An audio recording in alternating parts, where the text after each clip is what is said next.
Okay, so he says, when you see the Ark of the Covenant.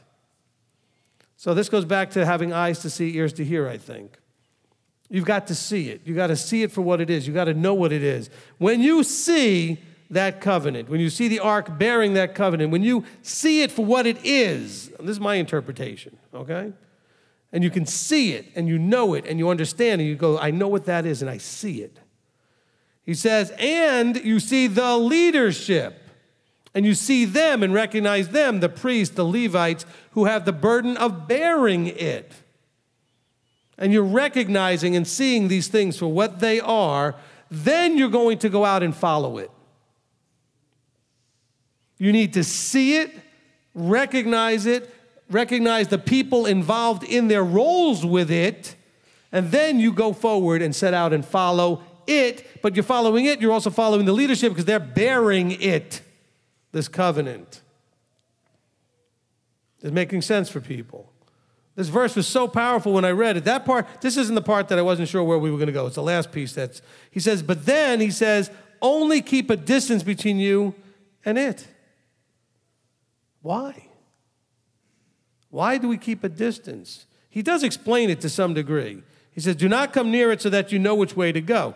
See, I think what happens is if you get too close to it, then the likelihood is one of two things. Either A, you're going to go in front of it, and now you're not following anymore. Or you get so close, you think that now you're one of those leaders who gets to decide how things go. And you start to want to manipulate it. See, that's what I'm thinking. That was the piece I wasn't sure how that was going to come out today, but that's what I'm thinking at this point has to do with why do you have to keep behind it? So that you keep your distance of respect, awe, and reverence, for that is in front and I am back here. I'm not equal to it. I'm not above it. I shouldn't be in front of it. I don't deserve to be even next to it. I need to follow it. If I see it and understand and recognize what it is, and I recognize those whose burden it is to bear it, then I need to set out and follow it, but I need to keep a respectful distance.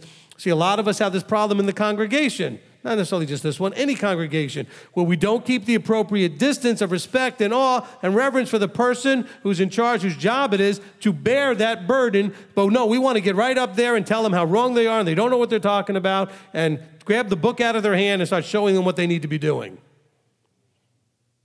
Could that be part of what's going on here? Why there needs to be a distance? Not a distance like, I am above you and you're above. No, they have a burden, a serving. They've given their lives as servants to you and to serve the Almighty in this burden of Torah.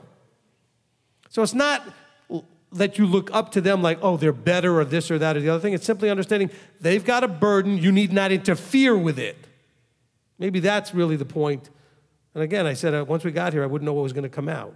But I think that's maybe part of the point there, is that if you get too close, your tendency would be to interfere and get your fingers into the thing and start meddling with it. Oh, this happens in congregations all the time. So I think that's a really important piece that we have right here when he says, look, when you see the ark of the covenant of Yahweh, your Elohim, so you recognize that is of Yahweh. And you see and recognize those whose job and burden it is to bear that which is Yahweh's. You are to set out and follow that. But you're following it at a distance so that you won't be tempted to control it, grab a hold of it, usurp it, lead it, misdirect it. You understand what I'm saying now? That's why I think he says keep a distance. Not that you are keeping a distance from the information and the relationship that's being taught there. You're just keeping a respectful distance from those whose job it is to do certain things with it and what's not your job. You are to have an intimate, deep relationship with the Torah, with the covenant, with what's in that ark. You don't have to be up there in front to have that relationship. The priests don't have more of a relationship than you do, so to speak. But they have a job to do that if you get too close, you may mess with that job. You may cause a derailment of that job. You may interfere with the doing of that job. Does that make sense? Now, again, when I told you this last week, I had no idea where this was going to go, but I like where it's going. I think that actually clearly gets into what I think is being said here. Because he says, look, do not come near it so that you know which way to go.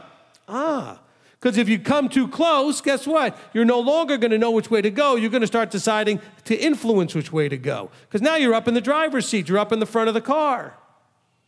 And now you think that you should be able to say, no, let's go this way. But if the leader's way up in front of you and you don't have a choice, 2,000 cubits, that's a good distance so that you're not even like yelling for them, hey, listen, I think we should go that way. You have to yell pretty loud. It's a good distance. It says, and also you're trusting, I'm just adding this here, I just feel like this goes in, you're also trusting to allow that to be in front. You don't have to feel like you have to do it yourself or manipulate the situation or go on your own strength. You're allowing Yahweh to be in front and lead and allowing the leadership that's a burden is to bear it, to carry it in front so that things can go good, so things can go well.